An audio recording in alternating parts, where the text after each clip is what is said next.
mapema kabisa hii leo. Lakini jishia hapa akasisitiza zile taarifa ambazo zinaenea kwa katu washawajua wabaya wao ni wakina nani ambao wanaeneza hizo taarifa. Lakini akiamini kwamba walibisha hodi kule nyumbani kwao kwa mchezaji huyo. Nani? Elie Mpanzu. Lakini uwezekano wa kumpata nyota huo ni mkubwa kiasi gani? Je, wao Simba mchezaji huyu wanatumika naye kwa mkataba wa mkopo ama ni mkataba wa kudumu? Lakini pia kama watahitaji hawa wanaotajwa kwa sasa kumnunua, vigezo gani wanastahili kuweza kuvifuata? Najua hizo kelele zinatokea wapi. Hizo kelele wanazitoa kwa namna mbili. Namna ya kwanza ni wao kumuogopa Mpanzu. Wameshagundua na wameshaona ya kwamba Mpanzu ni balaa jipya kwenye mpira wa Tanzania. Hilo la kwanza. La pili, wameanza kuzunguka kwenda kuulizia upatikanaji wa Mpanzu. Wameshakwenda Kongo kwenda kuulizia bana huyu Mpanzu vipi, na nadhani walikutana na wajanja wa Kongo wakawadanganya kwamba yupo kwa mkopo. Sasa sisi tunawatahadharisha kwamba wataibiwa fedha zao. Mpanzu ni mchezaji halali wa Simba Sports Club ambaye amesajiliwa kwa mkataba wa miaka 2. Tayari mwaka mmoja umemalizika, lakini ndani ya huu mwaka mmoja Mpanzu ametumikia miezi 4 tu. Baada ya dirisha dogo la usajili kufunguliwa ndio Mpanzu akaanza kuitumikia Simba. Kwa hiyo Mpanzu bado ana nusu msimu akamilishe mwaka mmoja, alafu aje aanze kuitumikia Simba kwa mwaka mwingine mmoja. Kwa wana Simba hilo wala wasiwe na wasiwasi. Sisi tuna mamlaka naye. Tukiamua kumuuza, sisi ndio wenye uwezo wa kumuuza. Tukiamua baki, sisi ndio mwenye uwezo wa kubaki. Na wale ambao wanamhitaji Mpanzu wawe na subira. Wao wanajua namna gani wanaweza wakawapata wachezaji wa Simba. Wanajua kabisa Mpanzu ana miaka 22 hivi sasa. Ataitumikia Simba Sports Club kwa kipindi cha miaka 13 hii. Kama Mwenyezi Mungu akijalia uhai, Mpanzu akifikisha miaka 35 ndio ataondoka Simba kwenda klabu nyingine ya Tanzania. Kama ambavyo walisubiri kwa namba 20 wetu, walianza kumtamani tangu akiwa mdogo. Namba 20 akaenda, akawa nahodha, akawa mchezaji mwandamizi, akapoteza nafasi ndani ya kikosi chetu. Baadaye Simba tukamwacha, wao wakamchukua. Kama ilivyokuwa kwa namba 17, amekuja hapa bado kijana mdogo na vidredi. Wakaanza kumtamani kuanzia hapo. Akaenda akawa mwamba, akaenda akawa mchezaji bora, akaenda akawa mtaalamu wa maassist, akaenda akawa mtaalamu wa locomotive feint. Kipindi chote hicho walikuwa wanamtamani na kumvumilia. Ilipofika muda tukasema ahlan wa sahala, ndo wakamchukua wakaenda kwao. Na kwa Mpanzu baba ni hivyo hivyo mpaka tuachane naye. Na Simba tumeshapita level za kuchukua mchezaji kwa mkopo. Yani sisi kama ni kuchukua mchezaji kwa mkopo, basi ni kumtoa Manchester United au kumtoa Al Ahly aje Simba Sports Club. Lakini Afrika hii sisi tunanunua tu. Timu hii ina fedha nyingi. Tunachukuaje mchezaji kwa mkopo? Aliyekuwa wao atakuwa wetu na wetu atabaki kuwa wetu. Tuishi humo. Aliyekuwa wao atakuwa wetu na wetu watabaki kuwa wetu. Aliyekuwa wao atakuwa wetu na wetu atabaki kuwa wetu. Aliyekuwa wao atakuwa wetu na wetu atabaki kuwa wetu. Tutalijadili baadaye mbele ya safari. Sure. Kikosi cha Simba kitaondoka Casablanca siku ya Ijumaa Mei 16 kuelekea Berkane kwenye mji ambao of course itachezwa mechi ya finali first leg CAF Confederation Cup, na Simba imeweka kambi mji wa Casablanca na itakaa hapa kwa siku 2. Leo, kesho, alafu Ijumaa asubuhi safari ya kuelekea Berkane. Nini target? Of course target ni kwamba unajua huu ni mchezo wa finali. Mchezo wa finali hausubiri tu kuzicheza zile dakika 90 za siku ya mechi. Unaanza kucheza mchezo wa finali kuanzia unapomaliza filimbi ya mwisho unapopulizwa katika mchezo wako wa mwisho au wa second leg ya hatua ya nusu finali. Kwa hiyo haya ni moja ya maandalizi, kwa sababu unajua kwenye hii issue ya timu kutoka sehemu moja kwenda eneo moja kwenda eneo jingine, ukiangalia miles kutoka Tanzania mpaka Morocco ni miles nyingi sana.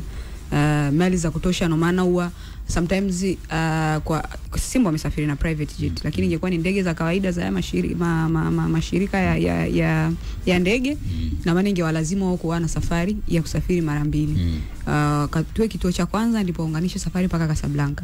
Kwa hiyo kuna faida nyingi za kuweza kusafiri mapema, kwa sababu kisayansi wanasema binadamu mwili wake una uwezo kuadapti mazingira ya sehemu nyingine au mazingira mengine tofauti baada ya masaa almost 72.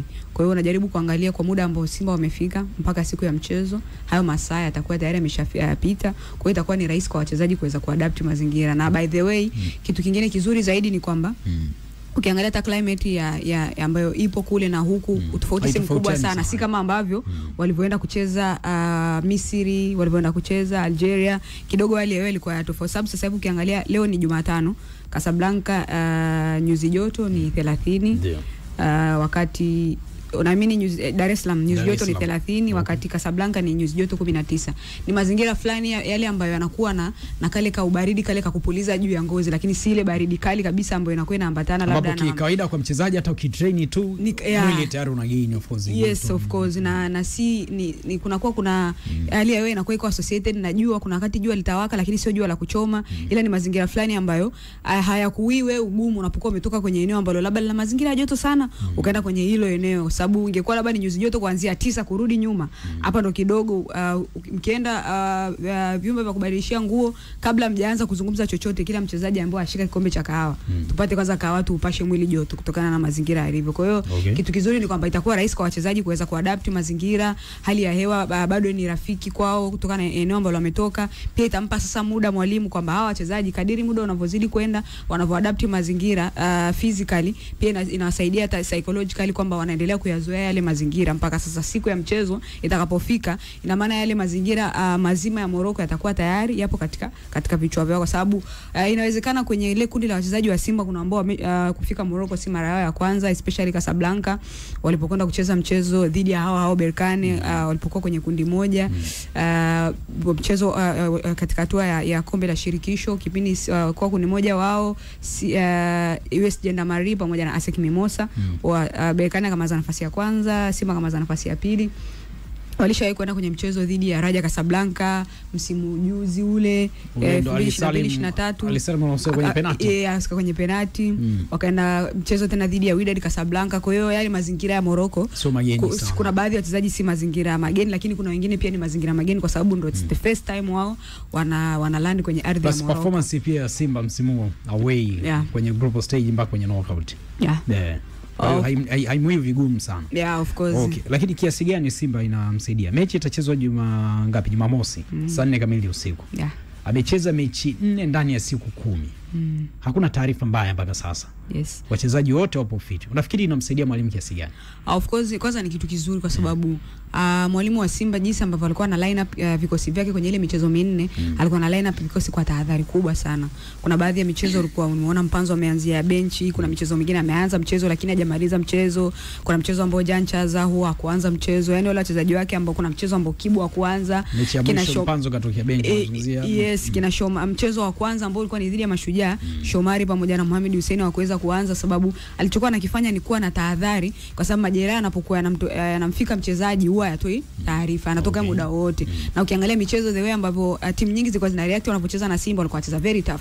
Kwa hiyo ni rahisi kwa mchezaji kuweza kupata injury. Kwa hiyo kitu kizuri mpaka sasa hivi ni kwamba kundi lake kubwa la wachezaji yupo nao, na wengine ambao walikuwa wamepata injury ambazo taarifa ilikuwa ni mpaka mwisho wa msimu ndio watapatikana. Lakini kitu kizuri ni kwamba kwa sasa hivi wanapatikana. Kwa hiyo sasa inakuwa inampa mwalimu wasaa mzuri wa kuchagua kikosi kulingana na mahitaji ya mchezo, si kuchagua kikosi kulingana na wachezaji waliopo, kwa sababu inapotokea mchezaji kapata injury itakubidi wacheze hao ambao wanapatikana. Sasa huwezi kwenda kumnyanyua mchezaji kitandani aje kucheza mchezo. Kwa hiyo inakuwa ni unajua, katika headache ambazo walimu wanazipenda ni headache ya kuwa na wachezaji wako wote wa kikosi, wachezaji wako wote wa timu nzima wakiwa fit. Hiyo ndio headache ambayo mwalimu anaipenda, kwamba kila mchezaji anakuwa ready. Unapompata unarusha tu jezi, leo ataanza huyu, yani kila mchezaji anakuwa ready, tofauti na ile headache ambayo una kundi dogo la wachezaji ambao wanaweza wakaziimplement mbinu zako, alafu wengine wengi na maana wanakuwa wanasubiri, yani tunaita wale iron players, paka urudie kitu mara moja mara mbili mara tatu ndio wanaweza kuadapt. Kwa hiyo kitu kizuri sasa hivi kwa Fadlu ni kwamba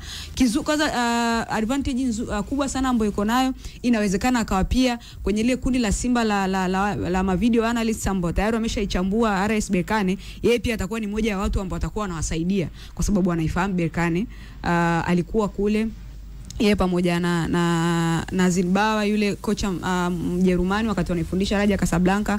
Of course alikuwa ni kocha msaidizi, lakini kwa tunaofahamu kazi ya kocha msaidizi mara nyingi huyu ndo msuka mipango mizima ya timu. Lapokuja swala la unakwenda kucheza mchezo dhidi ya timu fulani, swala la kufanyia total analysis, swala la kupanga tactics utakazozitumia kwenye mchezo, kocha msaidizi ndo anapanga. Kwa hiyo inakupa picha kwamba anaifahamu vizuri timu ambayo anakwenda kukabiliana nayo, plus watapata muda mrefu wa kuweza kuadapt wachezaji, watakaa sawa physically, kisaikolojia. Sasa hivi watakuwa wanafanya mazoezi labda mepesi kuanza kurudisha mwili kwenye hali ya utimamu, waanze sasa mazoezi na mbinu kuelekea mchezo. Kwa hiyo bado naona Simba wapo katika mazingira ambayo itakapotokea lolote ambalo ni negative, hakuna kitu ambacho unaweza ukasema unalaumu ambacho hakikuwa sawa, kwa sababu kila kitu sasa hivi kinaenda kulingana na namna ambavyo hata mimi ningekuwa mwalimu ningetamani kiende. Okay, Imani, ukitizama Simba inashawishi sasa hizi kwamba anaweza kaenda sehemu yoyote akacheza na mpinzani yoyote akapata matokeo mazuri. Yes. Hii finali ukiitizama kwa haraka hakuna ambao unaweza kumuua kwamba huyu bwana anafeli. Ila kila mtu anapewa nafasi. Nyama unakuta na 50. Yes. Berkane pia anaweza kapewa naye 50 vivyo hivyo. Lakini pia labda ni recent performance kwenye hii michuano hizi timu. Maana Berkane unamtaja pia finalist of last season alipoteza mbele ya nani? Ya Zamalek. Kapoteza. Kwa alicheza finali msimu uliopita. Lakini pia ukipiga hesabu hata ndani ya miaka 5 kama sio 6 ameshachukua hili taji. Yes. Mnakumbuka? Kwa kuwa hamna mtu ambaye anamuua moja kwa moja. Maelezo ya Hamisa, performance ya Simba, utajiri wa wachezaji wote wapo. Unaiona ni finali ya namna gani? Yeah, cha kwanza ni final ambayo namna ambavyo Simba anaingia kwenye final. Berkane anakuwa kama na namba kubwa sana kwa sababu ya experience ambayo yuko nayo kwenye mashindano. Namba kubwa ya faida. Kwa sababu final kama mtu umeshacheza. Okay. Yes. Na kwamba ile kombe pia analo, kwamba ni mtu ambaye kwenye namba kwenye ile kombe la shirikisho amemzidi Simba. Lakini kwa current form kwa sasa hivi tukitizama namna ambavyo Simba ilipo na kwenye kikosi, ana kikosi ambacho ni bora, si ndio? Kwa upande wa East Africa kwenye ligi pia amejitahidi kufanya vizuri. Tumeona pia kwenye group stage namna alivyokuwa. Kwa Berkane, timu ambayo kwa sasa hivi kwenye ligi yake, timu ambayo ina wachezaji wa kila aina kwenye kikosi. Namna ambavyo Waarabu kila siku wanazidi kuboresha vikosi. Yote ni kwa sababu kutamani kufanya vyema kwenye ligi ya ndani pamoja na mashindano ya Afrika. Alipotoka kwenye msimu uliopita nyuma kuchukua na mpaka kwenye final kwa sababu kumisi na wakiwa kwenye game kama hii, lazima atakuwa na plan ya kuhakikisha kwamba anapata ile kombe. Nachoona kwa Simba ni kwamba tunaweka wote 50 kwa 50, Simba pamoja na Berkane, hatujabara tujiona atazichukua ile kombe kwa sababu Simba naye pia sio mgeni wa mashindano kama haya. Inaweza kuwa kwenye final, yes, kwenye miaka hivi karibuni hajafika. Mwenzake amefika na experience kubwa sana. Na watu wanaogopa kumuua. Faida ni moja. Mnyama anaanzia ugeni, afa anamalizia nyumbani. Nachokiwaza mimi ni kwamba matokeo ya maamuzi kuanzia kwenye group stage hata kwenye hizo knockout tofauti. Unajua cha kwanza mechi za nyumbani alikuwa anajaribu kupambana. Unajua tusongee unafiki. Unajua Simba kuanzia anaanza ili kwenye namna kuanzia kwenye group stage. Asilimia kubwa wengi walikuwa wanaamini afiki popote. Tuongee ukweli tu. Of course si kwa kundi la wachezaji waliokuwa nao. Kocha mgeni. Lakini kadri siku inavyozidi kwenda mbele kulikuwa kuna mabadiliko positive kabisa. Kila siku. Lakini namna ambavyo wamefanya mpaka amefika final, hakuna ambaye alitegemea. Mpaka amekuja amepindua matokeo kwa Mkapa, sasa hivi kafika final na game ya pili na advantage ya kumaliza nyumbani. Ninachoona mimi ni kwamba anapoenda kwa Waarabu plan yao inaanzia nyumbani. Wanamalizia mchezo nyumbani. So nachoona kwamba Berkane anapopata goli 2, goli 3, hiyo kidogo inakuwa ni shida kwa sababu Mwarabu kupata goli 3 akiwa nyumbani, plani kuja nyumbani kwako lazima ibadilike. Nachoona ni kwamba unapocheza ukiwa kule utamrespect, lakini magoli yasiyo mengi sana. Zisije hata goli 2. Tena kama vipi atakupata sare. Mimi naamini hata sare atakupata sare. Game ya umalize nyumbani kwa sababu nyumbani ana advantage kubwa sana, na pia yule Mwarabu akija hapa kitu ni kile kile. Haizi kukubali kwamba alipocheza kule na huku kukaa sawa kwa sababu hii ni final. Mimi final ninavyoamini kwa Afrika ni kwamba ni tofauti na kwenye hatua ya mtoano unavyoenda. Kwenye final tunauona uwanjani sehemu yoyote. Wewe ni kwako, ni mimi niko kwangu, si ndio? So ni game ambayo mpaka sasa hivi ninachoamini kwamba mtu yeyote atakayetumia nafasi, kutengeneza nafasi kwa usaini kuzitumia na kuweza kudefense, tunaweza kuondoka na ile kombe. Awe ni Simba pamoja na Berkane. Na pia kucheza ndani ya uwanja na nje ya uwanja. Na pia tusicheze na marefa, si ndio? Tumeona marefa wamekuwa na tukumu sana kwa asilimia nyingi. Tuongee ukweli kwa mpira wetu wa Afrika. Kucheza na marefa kuna maanisha nini? Yaani tusicheze na marefa uwanjani. Yaani mchezaji ni kwamba tucheze mpira mpaka dakika 90 inapofika. Unajua kuna time wastara labda kuna refa ana uwezo kumtoa mchezaji uwanjani. Kuna namna ambavyo kuna foul labda inafanyika, alafu labda akatoa maamuzi ambayo sahihi, ukatoka nje ya uwanja ukawa umeshapaniki, hiyo pia inaweza kukosa mkapoteza na ile pointi zenu ndani ya uwanja au mkaondoka kukosa ubingwa kabisa. Kuna game nyingi tumeziona sana wachezaji wengi huwa wanatoka nje ya plan kwa sababu ya maamuzi ya walimu. So ni ligi ya ndani mpaka ya nje pia. So tunachoona ni kwamba ni kuweza kufanya zile dakika 90 kwa usahihi. Uzuri VAR ipo. Uzuri VAR ipo, lakini kuna time ambapo ilikuwa na VAR iko kama itumiki, kuna maamuzi yalikuwa yanafanyika lakini VAR ilikuwa huoni, lakini nimeona sasa hivi hapa hiyo haina hofu issue ya VAR. Haina hofu kwa stage tulofikia. Na kingine ambacho nilichokuwa nataka kupata ufafanuzi kuhusiana na Simba, mechi iliyopita hasa nusu finali na robo finali, mechi ya tukianza robo finali kule Simba alipopoteza 2-0 dhidi ya Al-Masry. Makosa mengi ya safu ya ulinzi yaligharimu Simba na kupoteza mchezo ule licha ya Al-Masry kutokuwa bora. Tukirejea dhidi ya Stellenbosch hapa New Amani Complex Zanzibar, tumeona makosa ya safu ya ushambuliaji ya Simba akashindwa kuipatia Simba idadi kubwa mabao, ingawaje wakaweza kwenda kuzuia bao moja kule Afrika ya Kusini. Kwenye mechi hii ambao wanakwenda kucheza tarehe 17 nyumbani kwa RS Berkane ambao amekuwa na idadi nzuri ya ufungaji wa mabao, kitu gani hasa kizingatio ili wasifanye makosa na kuepusha kupata adhabu katika siku hii ya Mei 17? Na kwa kuweka sawa hicho ulichokizungumza, tutende kwa takwimu ni kwamba paka kufikia hapa Simba na Berkane wote wameshacheza michezo 10 kuanzia makundi mpaka kufika hatua finali. Mechi 10 hizo. Yes, maana mpaka mechi za finali zitakuwa 10 na ngapi? 12. Okay. Issue ni kwamba kwa sasa hivi unajua kwenye michezo mingi ambayo Simba alicheza huko nusu finali ili kurudi nyuma, alikuwa anaingia akiwa favorite. Yaani timu anakwenda kucheza nayo ameizidi kwenye eneo kubwa. Lakini kwa sasa hivi Simba anakwenda kucheza na timu ambayo imemzidi kwenye eneo kubwa. Kwenye eneo la mechi ambazo zimechezwa mpaka kufika hapa tulipo, kwenye eneo la utengenezaji wa nafasi, matumizi ya nafasi, jinsi ambavyo timu inazuia kiujumla, Simba amezidi eneo kubwa na RS Berkane. Na kuweka takwimu sawa ni kwamba mpaka kwenye michezo hii 10 ambayo wameshaicheza, RS Berkane wamefunga magoli 18, wameruhusu magoli 2 tu. Goli moja aliruhusu kwenye hatua ya makundi walipocheza mchezo dhidi ya Stellenbosch, walishinda Afrika Kusini, mchezo ulikuwa walishinda mabao 3-1. Na goli lingine waliloruhusu ni hatua ya nusu finali, mchezo wa second leg walipocheza dhidi ya CS Constantine, walifunga goli 1-0, lakini tayari walikuwa wameshashinda 4-0 kwao, kwa ikawa imewapa faida ya kuweza kupita kwa jumla magoli 4-1. Wakati Simba Berkane wamefunga magoli 18 na kuruhusu 2, Simba wamefunga magoli 11 na kuruhusu magoli 6.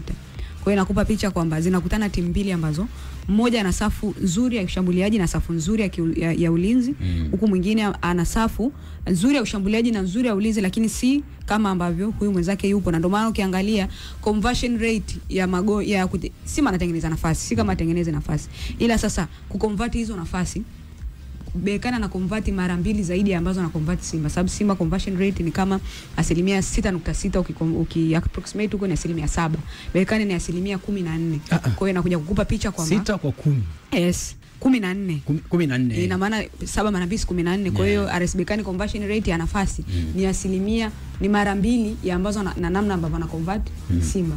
The same kwa idadi pia mashuti ambayo wameyapiga. Sababu haya magoli ambayo wameyafunga, magoli 15 wameyafunga ndani ya box. Alafu ya 3 mengine wameyafunga ikiwa nje ya box. Kwa hiyo pointi yangu hapa ni kwamba umezungumza Saro ameniuliza swali kuhusu mchezo dhidi ya Al-Masry. Angalia mchezo dhidi ya Al-Masry, goli la kwanza jinsi ambavyo lilifungwa pamoja na Stellenbosch. Wastani wa kubadilisha nafasi. Mchezo wa kwanza dhidi ya Al-Masry, kabla Al-Masry hajapata goli, Simba kuna attempts kadhaa ambazo waliweza kuzifanya kwenye goli la Al-Masry. Lakini issue ilikuwa ni kwamba ni nani ambaye anaziconvert hizi nafasi. Kulikuwa kwanza kuna miscommunication kwamba kuna wakati ambavyo whether ni Elim Mpanzu labda iko na mpira na dribble. Sababu mpira umeanza tu, Mpanzu kuna attempt moja ambayo alifanya, akapiga mpira, of course alipiga shoot likaenda upande wa kushoto wa goli, mpira kwa umetoka nje. Baada ya pale issue ilikuwa ni kama miscommunication. Kwa nyakati ambazo Mpanzu atadribble mpira mpaka atafika kwenye touchline, akitaka mpaka kwenye goal line, akitaka kupiga cutback ndani, unakuta whether labda striker amefanya movement mbele ya mabeki, kwa hiyo mpira unakuwa umerudi nyuma, second ball mabeki wanawini, ama anakuwa amepiga katiba, amepiga cross ndani ambayo beki labda amini mshambuliaji kaisubiri nyuma, imepita mbele ya mabeki tayari wameshaweza kuiosha. Na issue nyingine ni kwamba hata katika mashuti ambayo alikuwa anayapiga kuna nyakati ambazo goalkeeper mwenyewe alikuwa anafanya kazi ya ziada kuweza kulilinda lango lake. Lakini issue ilikuwa ni kwamba nafasi ambazo Simba anazitengeneza, issue ilikuwa ni namna gani ambavyo anaziconvert hizo nafasi. Na bad enough kwenye football ni kwamba ukiwa una tabia ya kwamba una matumizi mazuri ya nafasi, hicho kitu kinakuwa kinajirudia. Kwa hiyo kwenye kila mchezo unakuwa nafasi unazotengeneza unatumia. Ukiwa una matumizi mabaya ya nafasi, pia inakuwa inajirudia kwamba kuna nyakati ambazo itafika unatengeneza nafasi hauzitumii. Issue hapo ni kwamba tuachane kwanza na Simba kutengeneza nafasi. Tuje kwenye hili eneo la kuruhusu magoli.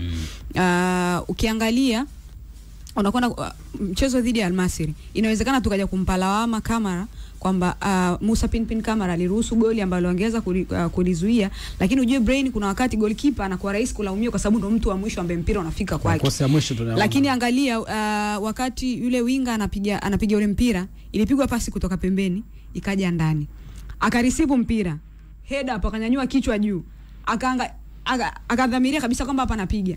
Pembeni yake alikuwa Yusuf Kagoma, ambapo wakati yule lazima alikuwa afanya anticipation kwamba huyu mtu kuna mawili, whether atapiga pasi ama atapiga shuti. Lazima alikuwa afike pale amgasi, hata kama alikuwa anamponga kupiga shuti, asipige shuti. Shuti imefika kwa goalkeeper, kuna mawili, anaweza kawa kwa wakati huo haipo katika nafasi nzuri ya kuzuia. Kwa hiyo issue kwanza inaanzia kwenye na hiyo sio mara ya kwanza. Nikupe mfano mwingine. Goli ambalo anafungwa na Rashid Chambo dhidi ya KMC. Hivyo mchezaji anapokea mpira, ananyanyua kichwa, anachagua yule Jafari Kibaya. The same kwa Mashujaa pia. Kwa hiyo inakupa picha kwamba kwenye haya magoli ambayo Kamara anafungwa akiwa tunaita long range shots nje ya 18, si kwa sababu inafikia tu sehemu ambapo lazima useme kwamba goalkeeper alipaswa kufanya zaidi kwa sababu safu ya ulinzi imemwangusha. Lakini tunakuja kwanza hapo kwenye safu ya ulinzi. Kwa disorganized. Yes, hawa Berkane ambao tunasema wameruhusu magoli mawili, si tu kwamba ni goalkeeper ndo anafanya kazi hiyo. Safu nzima ya ulinzi najua namna ambavyo unapaswa kujiorganize. Kwa hiyo naamini hata huko kwenye vyumba sasa hivi ambapo Simba wapo, mwalimu anachukua anazungumza nao ni kwamba guys, napaswa tupunguze makosa sababu hawa Berkane paka hapa wanapofika yani kwenye uwanja wao nyumbani wamekuwa kishinda 5-4, wamempiga mtu nusu finali 4, wamempiga Stellenbosch ambaye alicheza na Simba. Simba kapita kwa aggregate ya goli moja, amempiga 5 nyumbani kwake. Ameenda kupigwa South. Of course, yani unakwenda kucheza na timu, yani in short ni kwamba Simba anakwenda kukutana na mpinzani aliyekamilika. Yani huku kwingine tukiachambua Stellenbosch, tutasema Stellenbosch wanatengeneza nafasi. Sababu Stellenbosch na Simba walikuwa na shida moja wote. Wote wanatengeneza nafasi. Unatumia vipi hizo nafasi? Sasa unakwenda kucheza na mpinzani ambaye kwanza ana mambo mengi, anapokuwa na mpira, hata upige pasi nyingi, atakuwa direct. Utakapotoa blanda atakuadhibu. Kwa hiyo lazima tahadhari zichukuliwe mapema. Nenda break, tarejea dakika chache zinazofuata. Wa kwao atakuwa wetu na wetu atasalia kuwa wetu. Ni Faisal, ni nani? Tarejea hapa. Elimpanzo kuhusishwa na wananchi Young Africans, kauli ya Simba umeisikia hapa. Twalipa bili, tarejea dakika chache zinazofuata. Ipo hapa Wastara Msese binti Msese, bila kumsahau pia Hamis Abdurrahman na Imani Joakim. Mimi mpatajizi mreno, captain yuko hapa, Brain Mpogole, kuhakikisha kwamba jahazi hili linafika mwisho. Tuambie wananchi, mpo tayari kupambana? Maana nimeambiwa kampeni inaendelea kwa sasa. Ni zile Costa zinatafutwa kwa ajili ya kwenda Tanga. Costa kilicholipwa leo kitalipwa weekend. Tarejea hapa. Usajili kwa sasa hivi bado. JKT